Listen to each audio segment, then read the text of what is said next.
Nine subsection one एक बार बताइए, कौन बताएगा? हाँ, नाइन वन बोल दो आप। अल्कोहल क्या बोलना चाह रहे हो आप? हाँ हाँ, CGST HGST लगता है और interest rate supply except alcoholic liquor for human consumption on the value determined as पर सेक्शन 15, मैक्सिमम रेट 20%, परसेंटेज को बोला जाता है एड वैलोरम। 9 सबसेक्शन 2, 5 प्रोडक्ट जिसके ऊपर जब GST आएगा सरकार बता देगी। GST council on discussion with GST council, 5 product का नाम बता दीजिए।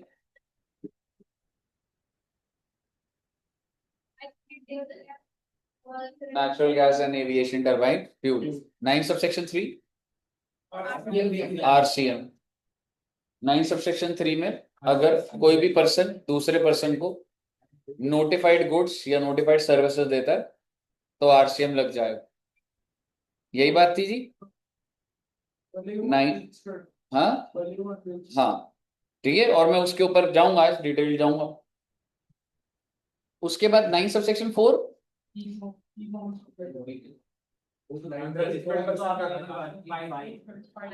अगर एक अनरजिस्टर्ड पर्सन रजिस्टर्ड पर्सन को नोटिफाइड गुड्स और नोटिफाइड सर्विसेज देता है तो RCM लग जाता है। हमें नहीं जानना कौन से नोटिफाइड गुड्स कौन से नोटिफाइड सर्विस क्या है, सिर्फ इतना ही है। आखिरी कौन सा था? E commerce. Let's begin from e commerce operator. आपकी स्क्रीन पर आपको दिख रहा हो। अब मैं आपसे एक जनरल पहले बात करूं, इंपॉर्टेंट है e commerce operator 9 subsection 5। What do you mean bye e commerce operator? जिनको ऑनलाइन प्लेटफॉर्म होता है, याद है हमने थोड़ा बहुत पढ़ा भी, TCS में पढ़ा था कि भाई ये Amazon फ्लिपकार्ट है, ओला उबर, ये सारी चीजें। कराऊं, वापस जाऊंगा उस 2 पे छोड़ो। उसके चार्ट्स बनेंगे आज, GTA सबके चार्ट बनेंगे। अभी पहले 9-5 करा रहा हूं, उसके बाद दोबारा 9-3 पे चले जाएंगे। 2 पेज, 2 पेज के और वो मिल सकता है। हाँ हाँ, अभी आप मेरे हिसाब से लिखो मत, मेरे को बोलने दो, ठीक है? हाँ जी, चलो ठीक है, एक बार देखते हैं, ठीक है? मेरी बात ध्यान से सुनिए, मैंने एक एग्जांपल बनाया यहाँ पर। एक कस्टमर है, वो ऑर्डर प्लेस करता है किसको? Amazon। ई कॉमर्स कौन हुआ इसमें? Amazon, क्योंकि जिनके पास इलेक्ट्रॉनिक प्लेटफॉर्म है जहां सेलर और बायर मीट कर रहे हैं, उस चीज को ई कॉमर्स ऑपरेटर बोला जाता है, ऑनलाइन। Amazon इस ऑर्डर को एडिडास को इन्फॉर्म कर देता है, क्योंकि जब आप ऑर्डर कर रहे हैं आपने एडिडास का सामान खरीदा। अब आप मुझे बताइए, ये जो गुड्स हैं ये डिलीवर कौन करता है? एडिडास का बंदा है या Amazon? Amazon के पास सारा फ्लीट ऑफ ड्राइवर्स है, वो ड्राइवर को भेजेगा स्टोर में। तो Amazon मैंने इजी करने के लिए दिखाया है, Amazon गुड्स किसको दे रहा है? I am sorry, Adidas goods किसको दे रहे हैं? Amazon, और Amazon आगे क्या कर देगा? डिलीवर। ठीक है, हालांकि स्टोर्स अलग होते हैं इनके, वो डिलीवर कर सकता है, उतना डिटेल नहीं जाना मैं। इसके बाद कस्टमर प्राइस पे कर देगा किसको? Amazon। और Amazon क्या कर देता है? पेमेंट आगे जब एडिडास को करता है, एक तो अपनी कमीशन काट लेता है, और TCS भी तो काटता था, याद है TCS? ठीक है, TCS काट के आगे दे देता था। और जो भी Amazon TCS पे करेगा, अब तुम्हें समझ आएगा, एडिडास के कैश लेजर में रिफ्लेक्ट कर जाएगा। याद है ये भैया? ठीक है, याद है ना? अब मुद्दे की बात ये है, इनवॉइस कौन इशू कर रहा है इसमें? Not at all. एडिडास की दुकान से सामान निकलेगा, invoice will be issued by Adidas to the customer. आप Amazon पे ऑर्डर कर रहे हैं, ठीक है, वो उनके बैकएंड पे, और क्या आप इनवॉइस खोल के देखोगे कहीं Amazon लिखा आ रहा है, वो अलग उनकी इंटीग्रेशन। अल्टीमेटली इनवॉइस कौन इशू करेगा? एडिडास। अपनी GSTR1 में कौन सप्लाई दिखाएगा? एडिडास दिखाएगा, और उसकी लायबिलिटी बढ़ेगी, वो उसको पे करेगा। जिसमें से जितना TCS कट गया वो उसके कैश लेजर में पहले से ही दिख जाए। यहां तक क्लियर?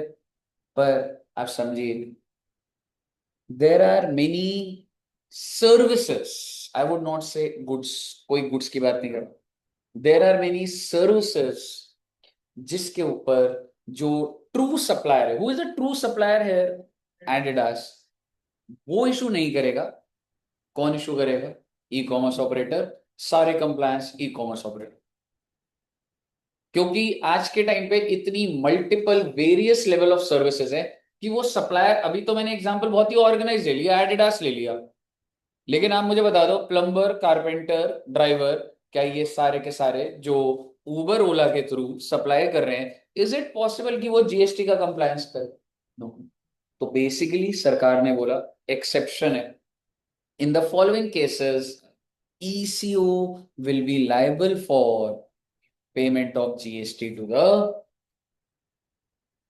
इनवॉइस इशू नहीं करेगा। कारपेंट, आप अर्बन क्लैब से किसी को बुला रहे हो, डू यू थिंक वो इनवॉइस इशू करेगा?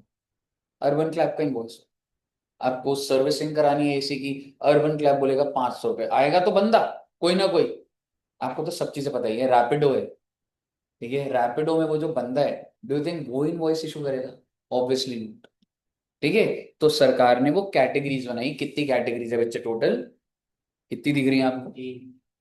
और दो ऊपर है, 5। इन 5 category, and these are only services, goods की कोई बात नहीं हुई। इन 5 कैटेगरीज ऑफ सर्विस पर Amazon या जो ई कॉमर्स ऑपरेटर है वही जीएसटी चार्ज करेगा, वही इनवॉइस इशू करेगा, वही जीएसटी चार्ज करेगा और वही सरकार को देगा। अगर आपको ये बात समझ आ रही है तो मुझे बता दो, क्या यहाँ पे टीसीएस की जरूरत है? टीसीएस की जरूरत तब पड़ती है जब दूसरा बंदा भी बड़ा इंसान हो कि भाई तूने जीएसटी देना, सरकार ने बोला था थोड़ा सा टीसीएस काट लेता। इन 5 कैटेगरी में क्या मैं टीसीएस काटूंगा? नहीं।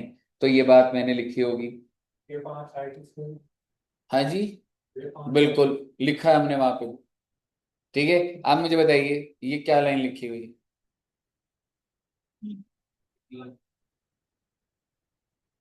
कहीं आठवें में लिखता है यार, 8वें में रहता है। यहां तक क्लियर है? You should find the logic कि अब जैसे अगर मैं आपको बोलूं अगर एडिडास है, तो मैंने ई कॉमर्स ने एडिडास के लिए शूज का पैसा लिया और वो जब आगे देता है तो वो टीसीएस काट देता है। लेकिन जब सारी की सारी ऑब्लिगेशन मेरे ऊपर है तो मैं किसका टीसीएस काटूं? समझ रहे हो, लॉजिकल है ना? अब आइए सबसे पहली सर्विस बताइए, service of transportation of passenger by radio taxi, motorcycle, any other motor vehicle except omni bus. अभी आप ओमनी बस पे फोकस ना करिए, पहली कैटेगरी का ये समझिए कि ये सारे ओला उबर वाले आ गए ना, क्योंकि उसके पीछे जो लेबर लगी हुई है वो तो इतनी ज्यादा ऑर्गेनाइज नहीं है ना। सेकंड पर आइए, सेकंड भी मत करिए, थर्ड पर आइए, थर्ड ही मत करिए, फोर्थ पर आइए, फोर्थ करेंगे, फोर्थ करेंगे, हाउसकीपिंग, प्लम्बिंग, कारपेंटिंग। ठीक है, आगे का एक्सेप्ट नहीं बोल रहा, but do you think logical लग रहा है आपको ये होना चाहिए यहाँ पे? ठीक है, क्योंकि ये लोग थोड़ा ना रजिस्टर करा पाएंगे। लेकिन आप मुझे बताइए अगर ये बहुत बड़ा इंसान है, मैंने क्या लिखा है, हाउसकीपिंग, प्लम्बिंग, कारपेंटिंग पे अगर आप ईसीओ के थ्रू जा रहे हैं तो ईसीओ की जिम्मेवारी, लेकिन अगर ये हाउसकीपिंग वाला liable for registration, what do you mean by liable for register? Exactly, even if turnover has exceeded तो आप liable, you are not registered but आप लाइबल तो है। तो क्या ईसीओ कंप्लायंस करेगा या ये खुद करेगा? खुद करेगा, समझ रहे हो? Similarly hotel, inn, guest house, club, camp site, ये सब भी आप एक ऐप के थ्रू जाके बुक कर रहे हो, और आप मुझे बताइए क्या वो होटल जीएसटी चार्ज करेगा या ईसीओ चार्ज करेगा?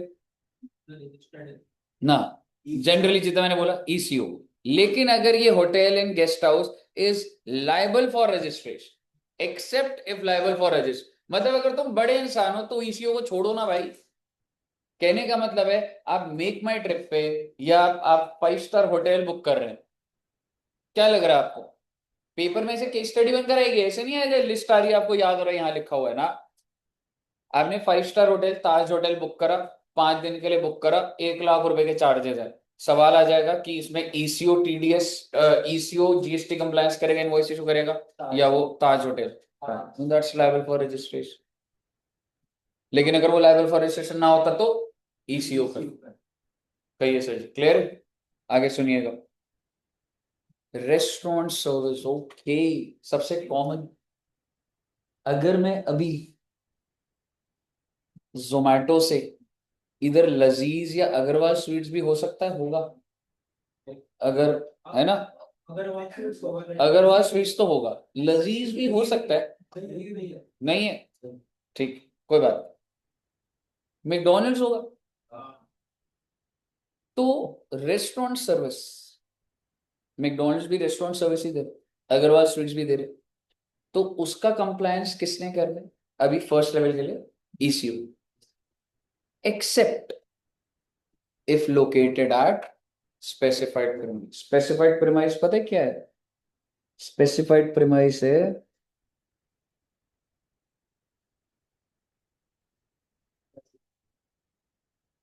रेस्टोरेंट लोकेटेड इन होटल्स जिनका रेंट 7500 रुपए पर डे से ज्यादा हो। ओ माय गॉड, क्या 5 स्टार होटल्स में रेस्टोरेंट्स होते हैं? ठीक है, जैसे मैं 5 स्टार होटल की बात करता हूँ, इधर एरोस देखा आपने? Arrows is a 5 star hotel, उसमें एक रेस्टोरेंट है सिंह साहिब, रेस्टोरेंट है वो सिंह साहिब। क्या मैं उससे खाना ऑर्डर करा सकता हूँ? अभी जोमेटो पर आ रहा होगा सिंह, बिल्कुल आ रहा होगा, ठीक है। तो मैंने सिंह साहिब से ऑर्डर करा, तो मुझे सर्विस किसने, वैसे सिंह साहिब ने दी। तो वो कह रहे अरे भाई ये तो रेस्टोरेंट सर्विस है, सिंह साहिब हम नहीं करेंगे भाई, कुछ भी ईसीओ करेगा। लेकिन भाई अगर तेरे होटल का किराया एक दिन का 7500 से ज्यादा है ना, तो ईसीओ नहीं करने वाला कुछ। 7500 रुपए लिमिट नहीं है, ये कैटेगरी बना दी कि भाई अच्छे खासे होटल के अंदर बैठा हुआ है, ठीक है। तो उस केस में सिंह साहिब को ही जीएसटी के कंप्लायंस करना। कहने का मतलब ये, अगर मैं इरोस होटल के अंदर एक सिंह सिंह साहिब रेस्टोरेंट है, उससे खाना मंगवाता हूं, अब हमें क्या जानना है कि सर कौन कंप्लायंस करेगा? मुझे इरोस होटल का रेंट पता करना। क्या लग रहा है आपको, एक दिन का किराया कितना होगा उधर? 10-12 भी हो सकता है, बट सिटी के अंदर होता है 6000, 7000, 5000, समझ रहे हो?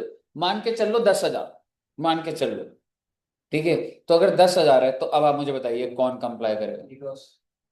इरोस, वो जो इरोस नहीं करेगा, होटल, भाई होटल अलग है, सिंह साहिब अलग है, वो सिंह साहिब अलग है, समझ रहे हो? तो कौन करेगा? सिंह साहिब वाला। और अगर सिंह साहिब वाला बाहर होता, जैसे मैकडोनल्ड्स, डोमिनोज, ये सारे हैं, तो क्या इस केस में कोई ये कैटेगरी लग रही है? नहीं, ईसीओ ही करेगा सारा।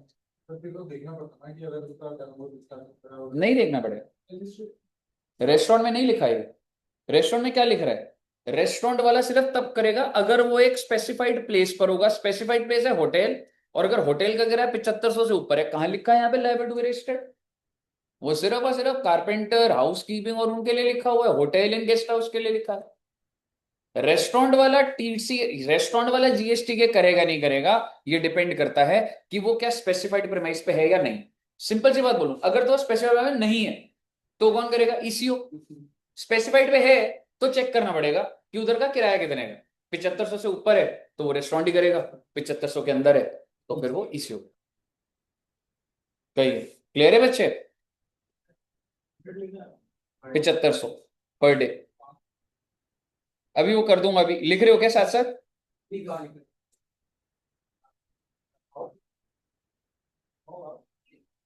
7500 पर डे। और अभी एक चीज मुझे बोलने देना एक बार, अरे यार, फटना जाए।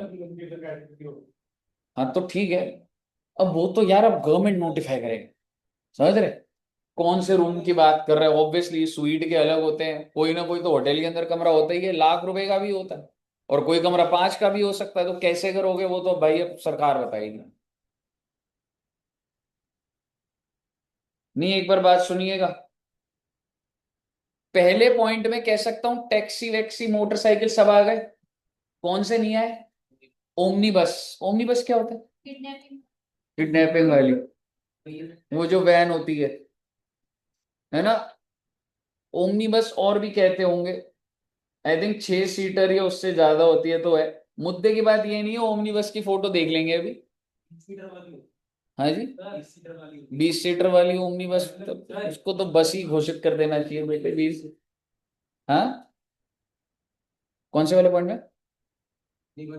हाँ, वही तो बता रहा हूँ, पहले पॉइंट के अंदर। हाँ जी, बोलो, फिर बोलो। नहीं, मॉल नहीं, मॉल नहीं, होटल का ही है। समझ रहे? अब आप मुझे एक बात बताइए, लेकिन अगर मॉल के अंदर होटल है, ऐसा हो सकता है? हाँ, तो मैं बोल तो रहा हूँ होटल के अंदर होना चाहिए ना रेस्टोरेंट। इरोस बोला ना मैंने बोला आपको सिटी वॉक के अंदर आप खाना खा रहे हो, लेकिन सिटी वॉक के अंदर क्या होटल हो सकता है? हो भी सकता है वैसे, ठीक है। और क्या होटल के अंदर रेस्टोरेंट हो सकता है? तो हो सकता है सर, कुछ भी हो सकता है जिंदगी में बेटे, इतना गहरा नहीं जाना, बस समझ रहे? मुद्दे की बात ये है, पहले वाले में। हाँ, पूरा सिस्टम खराब। ठीक है, आप मुझे बताइए, ओमनी बस को बाहर कर दिया गया था, इसका क्या मतलब है? ओमनी बस की सर्विस अगर कोई बंदा दे रहा है तो वो खुद कर रहा है। फिर नीचे वाला पॉइंट सेकंड आया कि नहीं नहीं, ओमनी बस वाला भी कौन करेगा? ईसीओ करेगा। लेकिन अगर ओमनी बस की जो सर्विस है, अगर ये कंपनी दे, देखो क्या लिखा है, ओमनी बस। देखो, फर्स्ट पॉइंट से ओमनी बस बाहर हुआ, लेकिन सेकंड पॉइंट में फिर इंक्लूड हो गया। और क्या बोल रहे हैं? ओमनी बस, लेकिन एक केस में बाहर है, except when the person supplying such service through eco is a company. ये बहुत छोटा वर्ड है, लेकिन ऐसे कोने में दिख रहा है आपको, लेकिन कीवर्ड यही है। If the omni bus service is supplied by a company, तो वो बाहर है बस। कहने का मतलब है सारे ये ओला उबर इनके थ्रू अगर एक इंडिविजुअल दे रहा है जैसे, तो सब है, चाहे ओमनी बस चला रहा हो चाहे कुछ भी है। लेकिन अगर कंपनी ही सर्विस दे, सर ये कैसे हो जाएगा? भाई मेरी कंपनी है, 500 गाड़ी है, सारे उबर, उससे कोई लेना देना नहीं। कंपनी अगर ईसीओ के थ्रू ओमनी बस की सर्विस दे रही है, तो उस केस में वो कंपनी खुद कंप्लाई करेगी। और अगर नहीं है तो, अगर कंपनी के अलावा कोई और सर्विस दे रहा है तो ईसीओ। मुझे बताइए, क्या इश्यू क्लियर है आपको सारा का सारा? बहुत डिटेल्ड है बच्चे, पेपर में ये आते हैं, तो ये बातें आपको एकदम सही से लिखनी होंगी। अब आप लिखोगे, आगे बोलूं? Sir, red bus is e commerce operator. Red bus क्या है? वो तो एक ऐप है जिसके थ्रू तू बस बुक कर रहा है, तो वो भी इसमें मोटर व्हीकल में आ जाएगा। हम्म। हाँ जी, इन चीजों पे नहीं लगता। और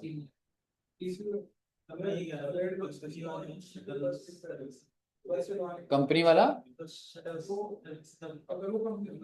इट डिपेंड्स, अब वो कंपनी की बसेस हैं और कंपनी दे रहे, तो उसमें कोई ऐसा वो थोड़ा ना, ईसीओ के अंदर ईसीओ का रोल ही नहीं है उसमें।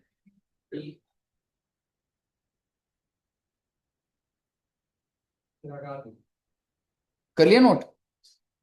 अच्छा, मैं ईसीओ के बारे में 2-3 बातें बोलना चाह रहा हूँ। ये सरकार ने 9(5) में ही लिखा हुआ है, अब ये बच्चों वाली थियोरेटिकल बात है। If eco does not have physical presence in taxable territory, Ola Amazon इनका अगर कोई भी फिजिकल प्रेजेंस नहीं है, पर्सन रिप्रेजेंटिंग ईसीओ शेल पे टैक्स। तो भाई ईसीओ अपना एजेंट बना ले यहाँ पे जो पे करेगा। If no physical presence, no person representing, now ECO has to appoint a person for the purpose of paying the tax. वो कह रहे हैं भाई, जैसे अगर मैं सिंपल शब्द में बोलूं, ईसीओ का फिजिकल प्रेजेंस है नहीं है, तो सरकार क्या कहती है? अपॉइंट कर ले। फिजिकल प्रेजेंस नहीं है, अपॉइंट कर ले, वो भी नहीं है तो फिर अपॉइंट कर ले। So you have to appoint a person. Clear है जी? ये लिखा हुआ है बच्चे। अब आप मुझे बताइए, ईसीओ की सारी बातें बोल दी मैंने, अब आप ठीक है, क्लियर है? ये लिख रहे हो, क्या कर रहे हो, आगे बढ़ो। हाँ हाँ, ये भी। हाँ हाँ बिल्कुल भाई, एक भी वर्ड, मैं एक भी वर्ड इररिलेवेंट नहीं बोलता। सर पीडीएफ दे दो मेरा, एक एक शब्द बेटे करोड़ों रुपए का है। सर मैं क्या सर, आप रेस्ट कर लो। हाँ जी, पीडीएफ भेज दो, पीडीएफ भेज दो। अभी 2 मिनट रेस्ट करूंगा बोला है ना पीछे बच्चे ने।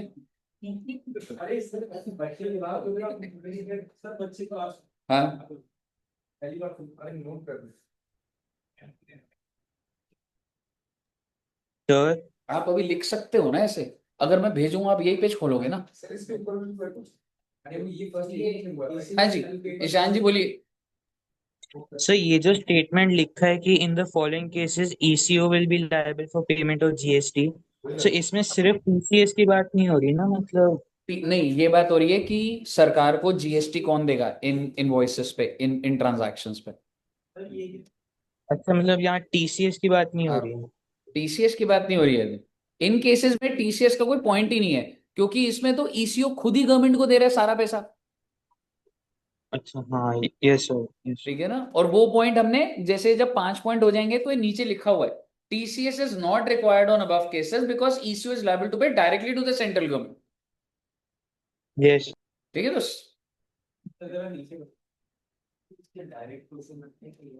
भाई घुमा फिरा के आ रहा भाई GST, as a case study आ जाएगी पूरी ईसीओ की।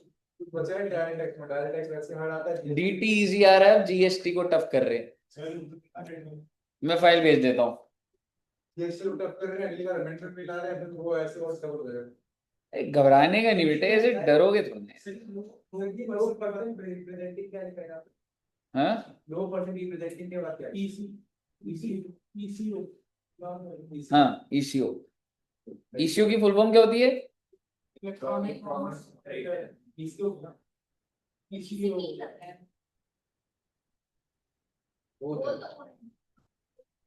लिख लो बेटे।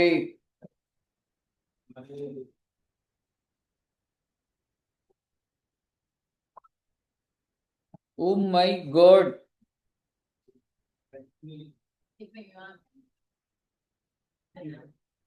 कल छुट्टी दे दूंगा बच्चों को।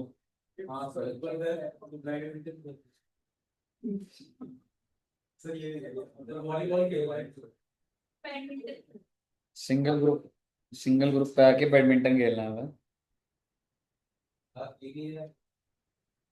सिर्फ लेने के बाद जीएसटी की टेस्ट के बाद कंफर्म है हमको ना कोर्स में ना कुछ स्पोर्ट्स का कुछ डालना चाहिए, स्पोर्ट्स डे है ना। सर कुछ ऐसा कर दो कि नेशनल के बाद में आप आए हैं नहीं मतलब एल्यूमिनाई के तो है, इस संडे भी हमारा मैच है, हम खेल रहे हैं डेली, पिछले संडे खेले। हमें खेलने के लिए हाँ हाँ पहले पास होना पड़ेगा।